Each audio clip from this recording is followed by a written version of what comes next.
Are you ready to dive deep into the intersections of technology, law, and business? Catch the Tech Intersect podcast on our new Advantage Evans YouTube channel. Whether you're connecting on the go or binging episodes from the comfort of your home, you'll never miss a moment again. Plus, you'll experience all types of exciting shorts, special events content, breaking news lives, and the comprehensive learning series. Subscribe today, hit the bell for notifications, and enjoy podcast videos and more. Use the link or search for Advantage Evans on YouTube to find our channel so you can watch, learn, and engage where insider meets impact. See you there.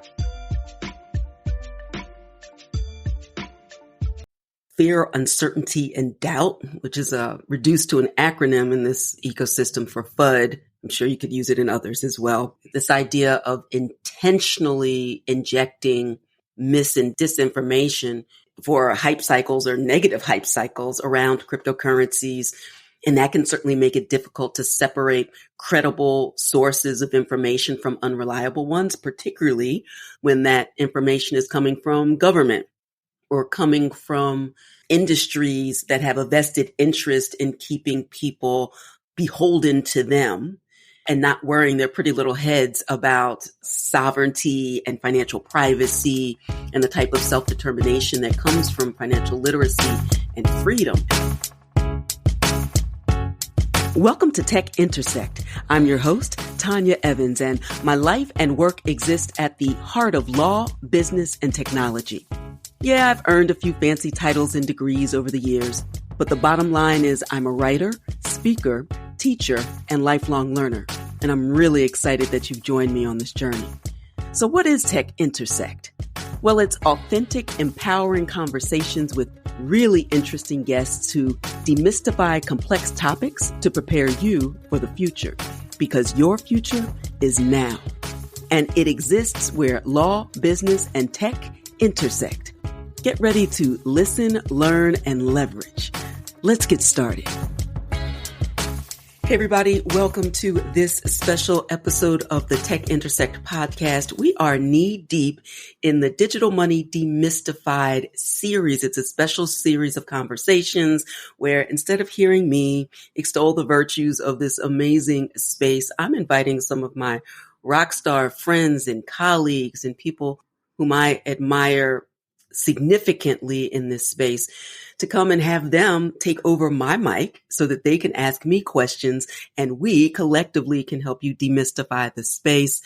For this one in particular, we have a dear friend, Harold Hughes, who is coming to the show. He is no stranger to Tech Intersect, and we've had him here before. I'll drop a link to a previous conversation we had in the show notes. He's the founder and CEO of Bandwagon, which is a venture capital-backed identity infrastructure company that helps its customers transparently manage, aggregate, and store valuable customer identity data. I want you to come back and talk about that because identity is one of the most important uses and use cases that we actually can use this technology to improve. And the work that you've done has been so tremendous in the space. And there's a lot of synergy in what we'll talk about today. But we will talk about all of that and more in a moment. But first, fam, Harold, welcome. It's so good to be here, and I'm excited. And it's funny hearing that. I love that business and the business that we've been building, but that is the one that got disrupted by COVID. So here we are sitting on the other side of 2020, and we had to pivot. And I think that's some of the conversations you and I have talked about. And so as we sit today, Bandwagon cares a lot about the experience and the identity information, but we understand that today it's really, really hard to pinpoint that. Users are really concerned, or fans are very careful about how they share information. And so we've been really excited about building in this experience space and understanding how we can create opportunities for you and I and other people who may share a certain affinity group in common, but have a lot of different differences. How do you bring those people together? And so as an experienced technology company headquartered in Greenville, South Carolina, we've been excited to be building on the blockchain since about 2016. And so we've been able to see some of the ebbs and flows. We saw the ICO wave. We saw the NFT madness. And so being able to be here and stay through all of it has been really tremendous. And I'm thankful for that opportunity. Absolutely, because when I think of when I began in 2017, you were one of the first people who I knew. I consider you an OG in the space and really a stalwart in terms of like leading the charge and you kind of like, we're sojournering and Harriet Tubmaning, Yeah.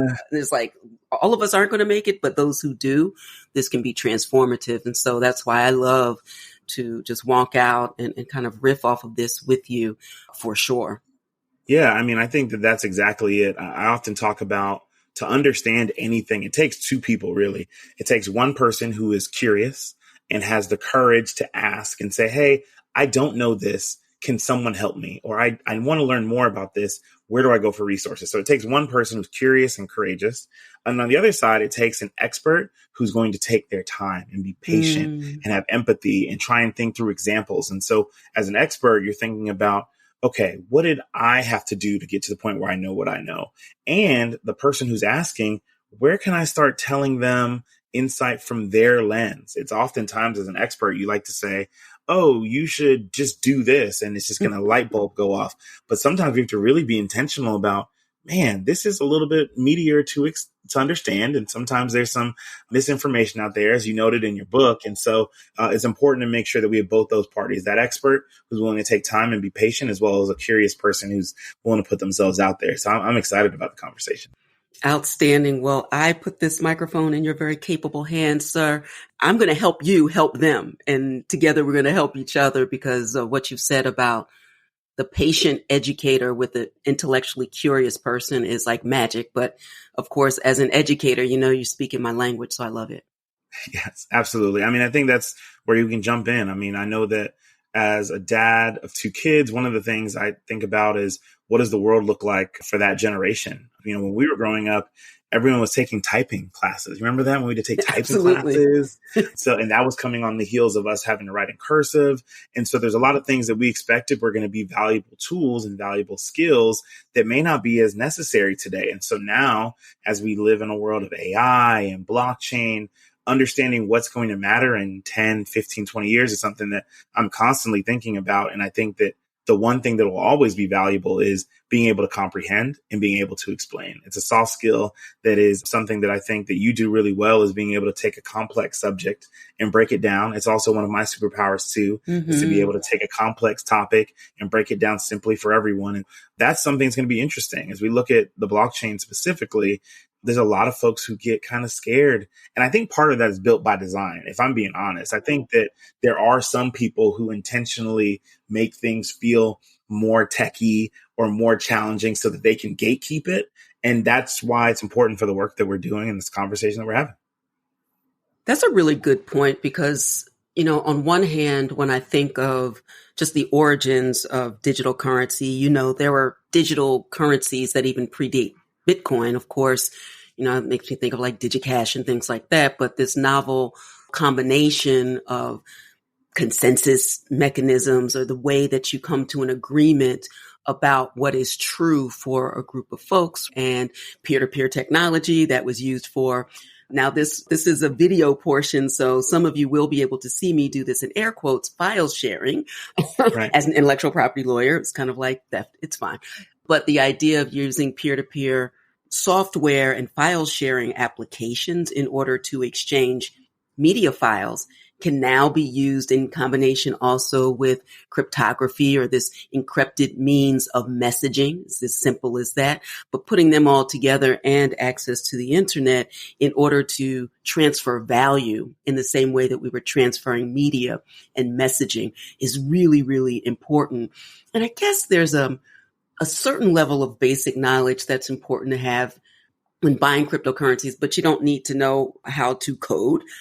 You don't even have to have a strong background in finance. But to your point, when you have tech jargon and you have financial jargon and you put them together and they like have a baby and we call it crypto, that could be really intimidating for folks. And some of that, as you say, is a feature and not a bug of kind of having it on one hand saying, we have this technology, it's accessible to all, but only if you're in the club that even understands what we're talking about.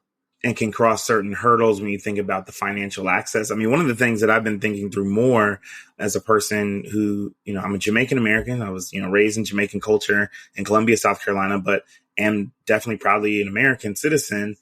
There's a extra or an othering that happens with crypto in the United States specifically because we have the financial system that we have. And so when you hear the lens of how people talk about crypto, specifically cryptocurrency, I try not to say crypto because to me, crypto means cryptography and it becomes a whole thing. When it comes to cryptocurrencies and the ways it's discussed in the United States specifically, there's an othering that happens. It's used for nefarious behavior and all these other things. And you've talked about that as well. And the idea here is that there are a lot of countries where this actually creates a very, very useful mechanism for the citizens and allows businesses to transact in a safer way. As we walk through the community that we're in these days, how many stores and restaurants and businesses have you seen that are cashless? Literally saying, for the safety of our employees, we have no cash in this building. Please do not come in here looking for cash. Now imagine what that does when you talk about cryptocurrencies and the various economies around the rest of the world. So I do think all of that matters for sure. When we think about the educational and technical foundation that is necessary, I guess, to fully understand and appreciate how cryptocurrencies, I agree with you about crypto. You have a technology background. Radio Shack taught me. No doubt, right? And I even talk more generally about crypto assets. Like I think it's a bit of a misnomer to always say currency when there's so many other uses. And I think people get boxed into their current understanding of currency and try and fit all of these programmable options and opportunities to transact value as currency. It could also be store of value. There are all sorts of other use cases I'd love to unpack with you because with your experience background, you bring so much more in terms of a point of view that extends beyond finance, the underlying technology for sure, but even just the way of digitizing certain types of assets that make things better, faster, more seamless, more available. And that's why if we can push past the myth that it's too complicated, so let's not even try, to start to show people that there are a range of options that include currencies that really make this important to learn sooner than later. Yeah, and I think that that's important. I think that oftentimes with so many other technologies and, technical revolutions, we don't really care as much about the how, but for some reason, crypto and cryptocurrencies have been stuck in a how in a very big and public media cycle. I don't understand how Bluetooth works, but I understand that if I'm playing audio from my phone to my headphones, it works great. There may be a slight delay as I go farther away, and then at some point it disconnects completely. So I understand some basic understanding of the distance it's required. I don't completely understand the cloud in its technical nature, but we all understand I can save a picture here and it's accessible and viewable in multiple places. And so we've been able to overcome the challenges of a lot of things, keyless start, Bluetooth headphones, access to the cloud. But for some reason, when it comes to cryptocurrencies and unlocking the value of the blockchain, you still have people saying, well, I don't know about keeping my private keys and I don't know how to safely manage this. And so it's really interesting. And I hope that through resources that you're creating, resources that I'm creating, things that we're seeing, conversations that we're having, we'll see people be more comfortable putting their toe in and trying a little bit. And that's really it, is that we're not saying that anyone should put their house on it. We're saying that you should be aware of how this technology works, because in some cases that cycle could pass you by and we don't want to have that. Absolutely. Especially because we see how quickly technology is just at an accelerated pitch, even for us.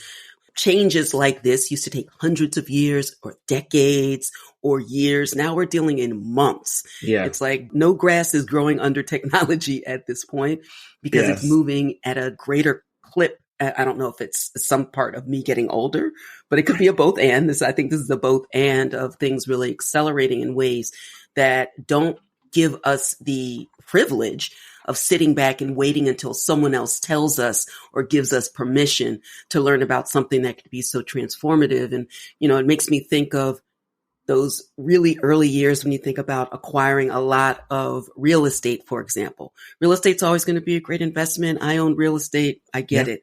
But it would have been better for me to buy a lot of stuff 20 years ago than it is today, to be sure. And I think about the dot-com boom. Yeah. Slight bust reorganization into the dramatic centralization of power that we're experiencing now. That whole thing in Silicon Valley really happened before most of us knew what was going on. We just didn't have the connections, the know-how, the resources to really understand. And so many of the things that are of concern for people about cryptocurrencies, blockchain technology, if they can figure that out, remind me a lot of those old conversations about the interweb. And it makes me think of like Katie Couric and Bryant Gumbel. The email. Exactly. The email, right? And we're going to call in some like young folks to figure out where this is and where it comes from. Like, we don't need to know all that. Right. To your point, I don't know how my super awesome car works for sure, but I know it gets me from one place to another. So this idea again that things are too complicated or challenging, we can push past it when we have an overriding need or interest, I suppose. And maybe that's where education comes in. Hi, I'm Dr. Tanya M. Evans, author of Digital Money Demystified. And I want to let you know that to stay on the leading edge of any opportunity, especially investing, you have to empower yourself with the tools and resources needed to keep your knowledge and skills current. And if you're relying on last year's information or even last month's, look, you're already behind. Sure, you can try to figure this out on your own at YouTube University. The problem is, it's difficult to separate fact from fiction with so many carnival barkers banking on your inexperience. And of course, there are the naysayers, usually from legacy finance, banking on your fear, while they quietly help their high net worth clients to invest. All of it muddies the waters when all you want to know is how to get in safely, legally, and confidently so you're not left behind. That's why I wrote Digital Money Demystified, where I take the top 10 crypto myths head on and give you well-researched, well-supported facts to empower you to make good choices out there in the new digital cash economy. As a law professor who developed the first blockchain crypto and law online certificate program, a retail and corporate crypto policy and education trainer, and a thought leader appearing regularly on national media, I've done the heavy lifting so you don't have to. Look, there are plenty of books and courses on which crypto assets to invest in. Digital Money Demystified is the book you read before you dive into those. So head to digitalmoneydemystified.com to learn more and prepare for the future of money and wealth today. I definitely think that's where it starts for sure. But the other piece I think we should emphasize is it's important to make sure we're diversifying the users because they're going to diversify the use cases. An example I came up with recently is if you take 10 of the smartest engineers you can find and put them in a room and hand them a wrench and say, tell me everything you can possibly use this wrench for, you're going to get a pretty substantial list. And then if you have those 10 engineers leave, and then you bring in a librarian, pastry chef, you bring in a botanist, you bring in all these different people and say, hey, tell me everything you think you can do with this device, this tool. You're going to get additions to that engineer's list. And so when you think about how homogenous some of these user bases are when it comes to the technology today, I think that actually does a disservice to our ability to accelerate its adoption because we're still thinking about it in the lens of who the current users are instead of thinking about who could use it in the future. And so it's important to not only be intentional about diversifying the users, but also being intentional about diversifying the use cases. And that really comes from giving people a comfortability to say, let's try something different. What do you think we can do with this? And so I think that that is, removing the complexities of it and just explaining the bare bones and then giving people the tools to be able to say, oh, we'll play with this and tell me what you come up with. I think that that is incredibly powerful. And it's often when people find that spark of interest in, some area that either they have existing expertise. That's how I came into the space. Like, I don't know about this magic internet money, but this open source software is interesting to an intellectual property lawyer getting questions about how to build decentralized applications on top of open source software, what that means as a matter of monetization. That was my entry point. And as I started to uncover certain things and aligning those with things I already understood, that led to a host of other questions that naturally created this, not just the vortex or the rabbit hole experience, really. that is so deeply personal and subjective because it depends on your entry point. But it was that curiosity of what it meant for education, what this meant for the law, what this meant for copyright in my case, really propelled me to get curious and then ask the questions that led to the next questions in this constant evolution of education in the space. That's really it, is and that goes back to curiosity and being courageous about it, is asking that next question. And then that question leads to another question. So it's been really exciting for me to even participate in this from the beginning of our own story. We were using blockchain initially in the zero knowledge proof space, and we're thinking about cryptography and thinking about identity information. And then now you're seeing all of these different types of assets, whether it's cryptocurrencies, whether you're talking about digital art, whether you're talking about provenance of certain collectibles. And so that's where I think the biggest thing is that there are so many archaic structures that exist today that can be improved if you use the technology. But some of those agencies, some of those departments may be intentionally trying to slow down the adoption because it may show how inefficient we are. It may lead to us changing not necessarily who is employed, like the number, but who is employed in what areas and what ways. And we can repurpose and reallocate those human beings who are really skilled and talented and have expertise and put them in other places to continue to provide for the community, to continue to provide for the private and public markets. And I think that that's where you can get the opportunity to unlock, but we've got to take the chance of saying, how could we improve this and be more efficient?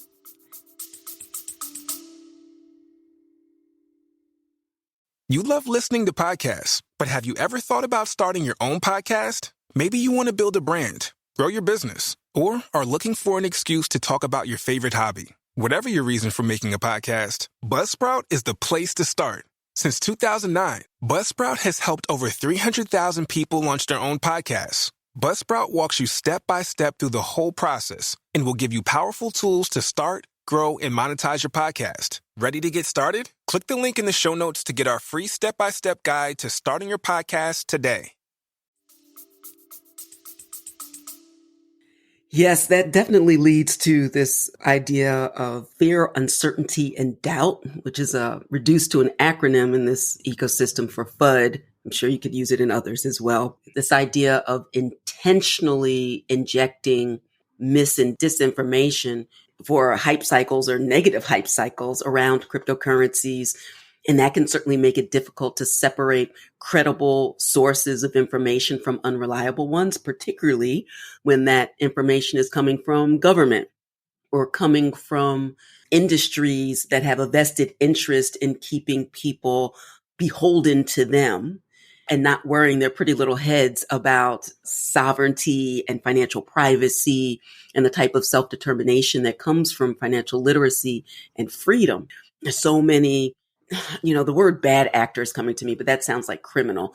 That's a story for another day. But those who are intentionally injecting misinformation and spreading false information, and these are coming from what would, by outward appearances, appear to be legitimate news sources. Like, some of those headlines just drive me over the edge. It's just like, are we kidding here? And it's like, is it lazy or intentional or intentionally lazy? Like, it's all too much. And that is confusing for newcomers to be sure. Well, when I think about it, one of the things I often talk about is that we need to treat knowledge more like a library and less like a vault. So the idea is that knowledge should be shareable. It should be freely accessible, and that it should be continuing to grow. We don't want libraries to stay the same size. We want libraries to get bigger.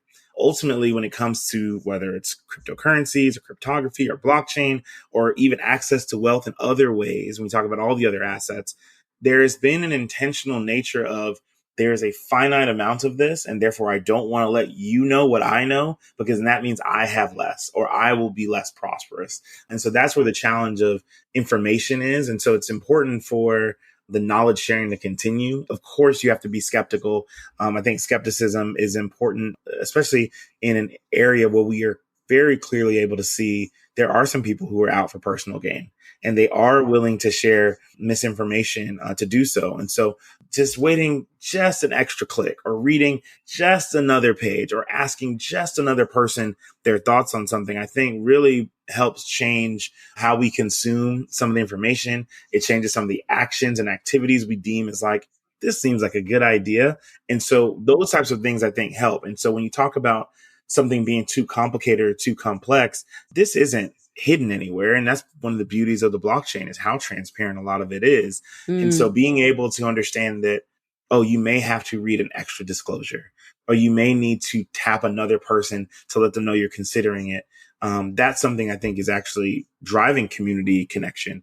We don't want people working on this on their own. We want you in community with people and saying, hey, have you read about this? Or have you learned about this protocol? Or have you seen this asset? And I think that that gives you the opportunity to have more knowledge shared faster and safer. That's a really interesting point that I'd not fully fleshed out before, because part of what accelerated my learning curve in the space was connecting with people and asking questions and having the space to do so. There's something happening in the space now where it feels less, in some spaces, less collaborative, somewhat judgmental. People would describe it, if you're rocking for one particular one or the other, and I'm not mentioning any because don't at me, bro. We're just having a conversation. But the idea of being in community for a greater purpose is really part of the ethos and the spirit when we think of like the cypherpunk days or even, do you remember when I wrote this article? It was a Medium article. I feel like I reached out to you about it, but it was mapping the ethos and kind of spirit of cypherpunks with Kwanzaa principles. And it was I missed that one. Well, I'll drop that in the show notes as well. Drop that in the show notes. It was fire because I was like, you know what? There's another group of folks that doesn't really trust the government, needs community, needs self-determination, collective work and responsibility, cooperative economics. And I was like, that's like super cypherpunk. And can I say this? And I think it's really important to note, there's been all these different studies about how specifically the Black community will own more crypto than our non-Black peers based on whatever statistic or characters you're identifying. But it's been so underreported about, well, why could that be? Why would people who look like me and you not love the banking system? Could it be predatory interest rates? Could it be redlining in certain areas where you could or could not get a mortgage? Is it the various settlements we're seeing from some of the largest banks in the country that talked about overdraft fees and all of these different other things? And so I think that while all of these things play an important part in our overall financial system, you touched on it earlier when we talk about sovereignty, there is a necessity that we need to start to consider is that how much of this can we control? How much of this can we play a part in? And no way am I endorsing saying like, oh, pull everything out of the banks. I was just talking to a guy that I met at a crypto conference and we went and grabbed coffee, a couple of days ago. And he told me that he is trying to unplug from the system. He transfers from his crypto to his, USDC or whatever bank account he uses, $5,000 a month in fiat. And so 90% of what he owns is held in some digital asset, and he transfers the money every month and has to do the thing. And I'm thinking like, man, the average person doesn't have the time for that. We could have a whole nother conversation about like rest and how many people in the United States don't actually have that as a luxury. But being able to have the opportunity to do those things is huge. And so I think about that is like a more extreme version than simply saying, we just want you to be aware of this. We want you to consider this as an additional resource, tool to use on your financial journey as you think about your sovereignty and your freedom, as well as your goals that you may have personally. This is the point that I want to leave folks with, that we have to push past. There's so many other things, and you raise them about redlining and systemic marginalization, Black and brown communities, women, queer community. There's so many folks who are on the outside looking in, also a feature, not a bug. Some parts of the book, in fact, I added an entire chapter. Thank you, Lynette Calfani Cox, who is one of the foreword authors for my book, that says, I really, she pushed me. She said, I think you need to do a deeper dive here. And that led me back to like the Ariel Schwab Investors Survey for Black investors that had all of these data points that showed over indexing for Black investors, but without the why, the question why, It's so wild. right? It was right there. It's like they went all the way up to the line and said, these people are not sophisticated investors. And it's just like, Right, okay. So yeah, right. that's troubling and challenging. And so I think that that's important to make sure we're looking at this saying, hey, we're going to speak truth to power. It's important to leverage not only, you think about social capital. I was talking to my cousin last week. As a Caribbean, as a Jamaican, you have the padna. In some cultures, they call it a susu and all this basically group economics and thinking about a new financial system and tool. Yes. And it's just like that. And those types of products and tools and work on social capital and trust. And so my grandmother would run this and everyone would be in for however much. And my grandmother knew who she could trust to deliver on their part. And everyone was able to lean on my grandmother. Said, well, if you know her, then we trust you. Right. And so that's kind of how I think it is as we look at educators in the space, specifically yourself. I'm just kind of a hobbyist here as we're explaining this stuff, but it's important for us to not only be really, really sharp and intentional about the information, but to be mindful of how valuable our social capital is, because it is what's considered when people say, should I read this information? Who wrote this? How are they supporting our community? How are they leaning in to educate others? I think that's the kind of thing we think through and need to be as intentional about as anything else when it talks about consuming content. It's a perfect way to put an exclamation point at the end of this. And I feel like this is an altar call now. So is there one who will come? Listen, It's about the only barrier at this point is our willingness to have a fundamental mind shift that considers the possibility that the future is being written now. We're building the plane while we're flying it. And this idea of a first mover advantage, even just as a matter of education, with informed and trusted resources and vetting them. It's like when I find information, I want 2 other trusted resources and probably a conversation to say it's more likely than not. Yeah. But as we said earlier, look, I never learned the inner workings of my supercomputer on wheels, known as my car, but I do know why it exists. I do know how to operate it for its intended purpose to get me from point A to point B. I don't know the inner workings of the ATM, but I know enough to be able to get money out of my accounts, also in air quotes. And I'm still learning things about this space and also about my TV. But the point is that you don't have to know all the things about all the things in order to lean into resources, certainly at digitalmoneydemystified.com. Certainly in the book, there are free masterclasses. There are more in-depth opportunities for coaching and community, which is an important takeaway from here, and content. You can learn the fundamentals and complete your first transaction faster than you think. And it really, final point for me is I could pontificate, I could intellectualize, I could consider it an academic exercise until I had to set up my first wallet, which, it was minutes. And then once I had it, it was like, okay, don't exactly know how to do it, but I have this.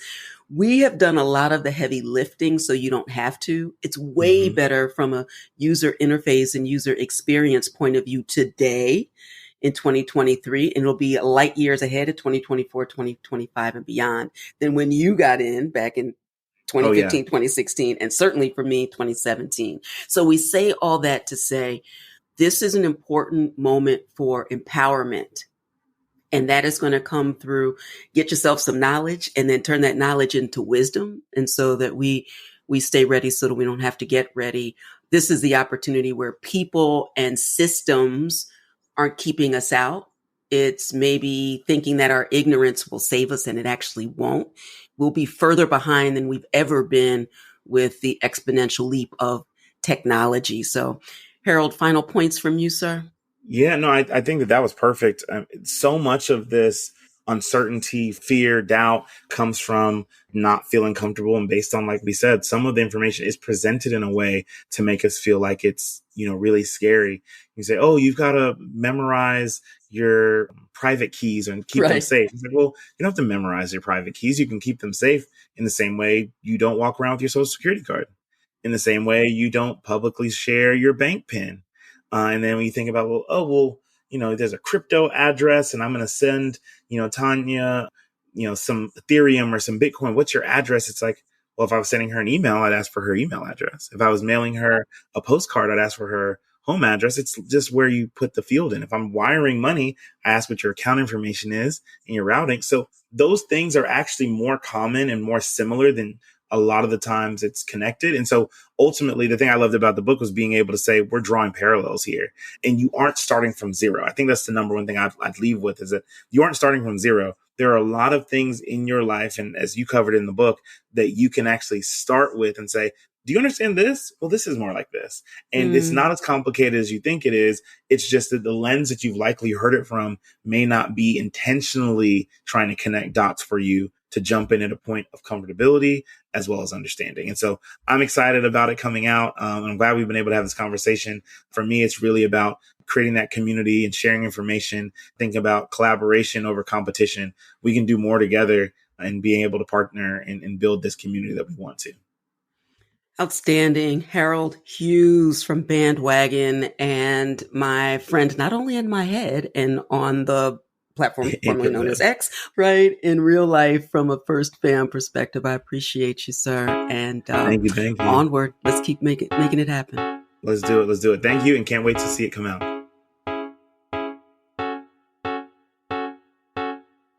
Thank you so much for listening to the Tech Intersect podcast. I hope you enjoyed this episode. If you love it, please tell the world.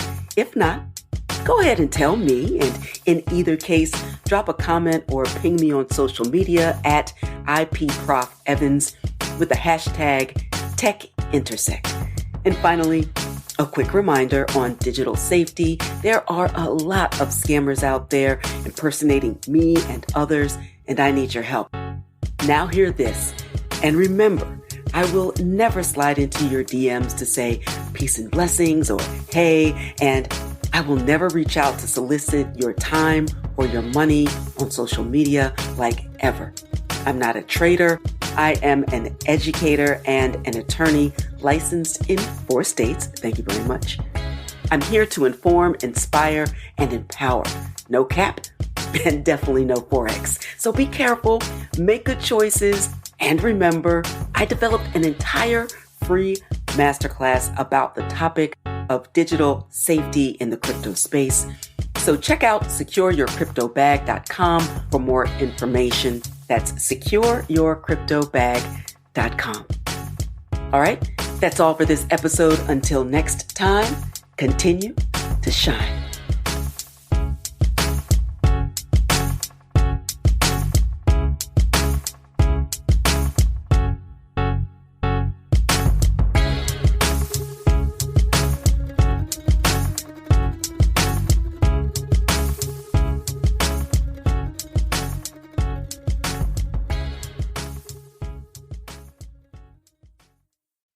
Hey there, Tech Intersect listeners. Have you ever encountered naysayers claiming crypto is too volatile, a total scam, or a hacker's paradise? Well, it's time to dispel these persistent myths and reveal the truth. It's exactly why I wrote Digital Money Demystified, available now wherever books are sold. And this book is your golden ticket from being crypto curious to radiating crypto confidence. Navigate the crypto world with clarity and conquer the chaos. Get your copy today to learn about my journey, separate fact from fiction, and maybe even embark on a transformative journey yourself. Don't stop there. Enhance your learning experience exponentially. Join the DMD Insiders Membership Club. It's a gateway to premier coaching, engaging community, and unparalleled content that complements the insights in the book. Together, we'll unlock the potential of digital money and stride confidently into the future. Visit digitalmoneydemystified.com, grab your guide to the crypto universe, and become an esteemed member of our Insiders Club. Let's decode the digital dollar and invest in your crypto-savvy future right now.